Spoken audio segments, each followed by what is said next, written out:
زندگی بدلیں گے انشاءاللہ. پہلا کام کیا کرنا ہے؟ ابھی سے نماز شروع کرنا ہے. کل سے نہیں، آج سے.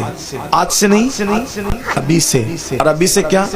جب انیس المشائخ کا خطاب ہوگا اس کے بعد دعا ہوگی تو جن کی عشاء باقی ہے وہ پہلے گھر جا کے عشاء پڑھیں گے اور سنی سے العقیدہ امام کے پیچھے جماعت کے ساتھ نماز شروع کریں گے. فجر سے عشاء بھی پڑھو، فجر بھی پڑھو. اللہ سے دعا کرو، اللہ پاک آنے کی نیت کرنا میرا کام ہے، اپنے کرم سے بلانا تیرے کرم پر ہے. دیکھو وہ ضرور بلائے گا. نیت کرو، سچی نیت کرو.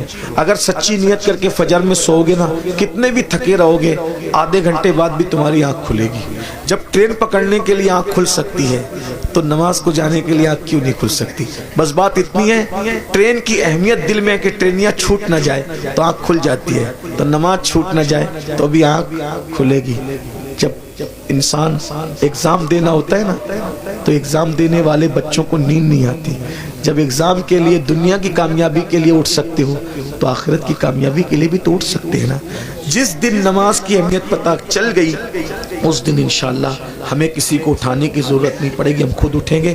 آئیے سب مل کر سادات کرام، علماء کرام، ہمارے انس میاں صاحب کی بلا اور بھی سادات علماء موجود ہیں، بڑے بڑے علماء موجود ہیں، ان سب کی موجودگی میں ہم سب مل کے اللہ کی بارگاہ میں توبہ کریں. پڑھیے استغفر اللہ، دل سے پڑھیں اس کی طرح بنی اسرائیل کے جو شخص نے ندامت کے ساتھ توبہ کی اس کی طرح پڑھیے استغفر اللہ استغفر اللہ ربی من کل ذنب واتوب الیہ لا الہ الا اللہ محمد الرسول اللہ.